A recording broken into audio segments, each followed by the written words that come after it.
Alors récemment, il y a certains d'entre vous qui sont venus me dire: Eléa, est-ce que c'est normal que je t'ai trouvé sur ce site de rencontre? Et non, je ne dirai pas le nom de l'application, que ce n'est pas une putain de placement de produit. Alors à la fois, oui c'était normal, mais en fait non, c'était plus une expérience sociale.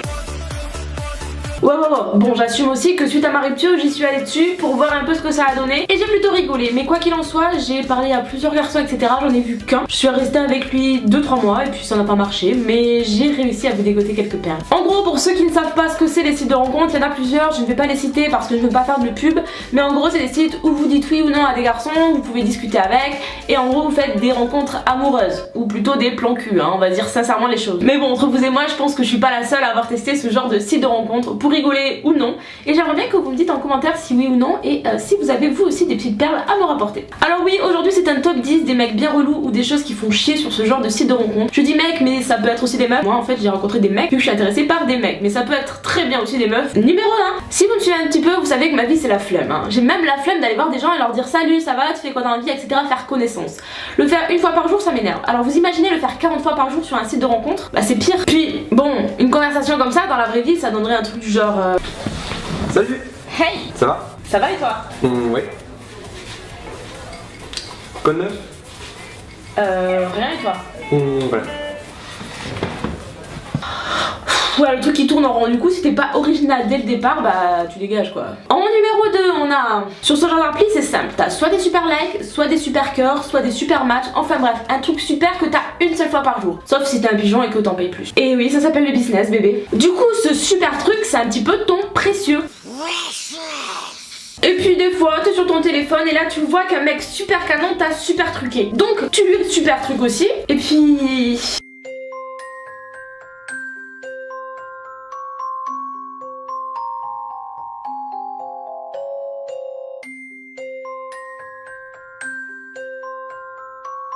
What? Mais tu te fais chier à me mettre un précieux, un putain de précieux que t'as une seule fois par jour et tu viens même pas me parler?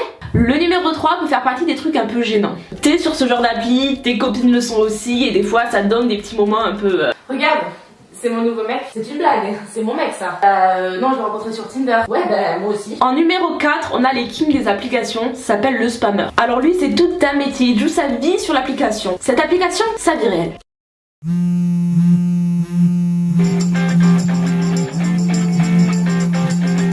Non mais stop mec, respire, va dehors, cours, fais quelque chose parce que de 1 si tu répondais pas c'est que j'étais peut-être occupée, de 2 c'est peut-être parce que tu plaisais pas tant que ça, mais quoi qu'il en soit maintenant c'est mort.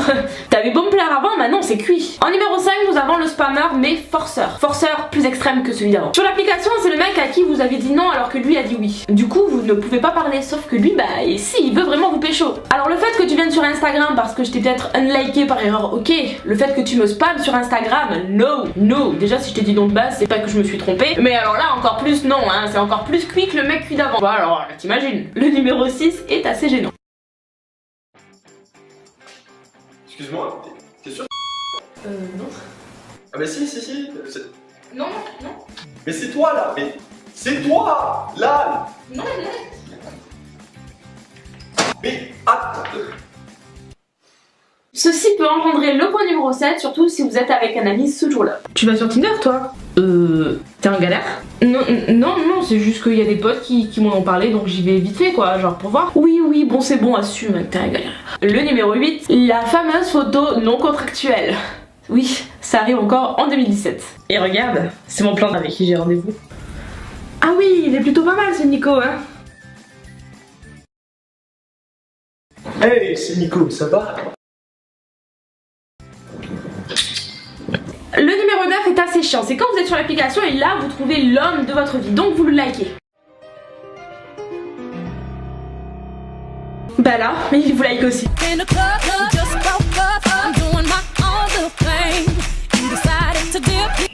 Sauf que...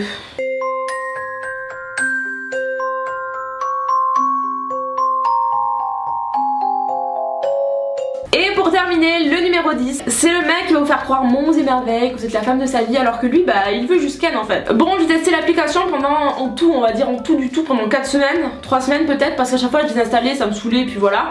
Mon avis sur ce genre d'appli, c'est que bah franchement c'est fun parce que dans le sens où quand vous n'avez pas confiance en vous, quand vous sortez d'une grosse relation, que vous avez besoin un peu de vous changer les idées, ça peut être cool. Mais pour une rencontre amoureuse, même si je sais que ça existe puisque beaucoup de gens se sont rencontrés via des sites de rencontres comme ça, hein, n'hésitez pas vous à le dire si vous êtes rencontrés comme ça. Mais moi personnellement je préfère les rencontres en vrai. Ce que j'aime le plus dans la séduction, c'est de voir un garçon, pas savoir si je lui plais, faire des petits jeux de regard, etc. Alors que sur ce genre de site on sait directement si on plaît ou non à la personne, et c'est assez superficiel de juger que sur une photo. Des ex à moi, j'aurais peut-être pas parlé si j'avais vu qu'une photo, alors que finalement je suis sortie très longtemps avec eux. Donc voilà, je trouve ça assez sélectif et pas forcément réaliste. Mais bon, que voulez-vous, c'est 2017 2.0, on fait des rencontres via ce genre de choses. Après c'est sûr qu'on peut rencontrer des gens de milieux différents, etc. Quoi qu'il en soit, je préfère la méthode classique. Après c'est toujours bien, c'est toujours fun. Et puis why not. Sur ce, n'hésitez pas à la liker, à la partager et vous abonner à ma chaîne si ça n'est pas déjà fait. Bisous, je vous retrouve mercredi sur ma chaîne Pochou aussi, n'hésitez pas à vous abonner. Et sur ce, à la prochaine, bye.